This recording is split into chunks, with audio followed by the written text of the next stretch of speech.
কিরে তোর কেন গেরা বেতন দিছস? স্যার আমি বেতন দিছি। কিরে জিয়াম তুই বেতন দেস নাই? না স্যার আমি বেতন দেন আমি স্যার আমি কালকে বেতন দেবো। আচ্ছা এই শামিম ক, এক আর এক যোগ করলে কত হ? স্যার 1 আর 1 যোগ করলে 2 হয়।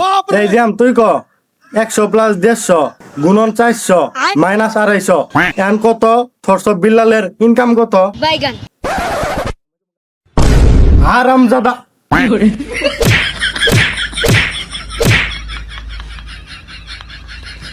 এই শামিম তুই ক, কেট বানান করতো? CAT cat. হ্যাঁ তোটা ঠিক আছে। এই জিয়াম এন তুই ক, সুদলিং পং এটা ইংলিশে বানান কর। স্যার এটা তো বড় মানে নাই। হারামজাদা তুই আমার থেকে বেশি জানো। স্যার স্যার আজকে বেতন দিয়ে দিন স্যার, আর মেরেন না স্যার, আজকে বেতন দিয়ে দিন। ঠিক আছে আজকে বেতনটা দিয়ে দেশ।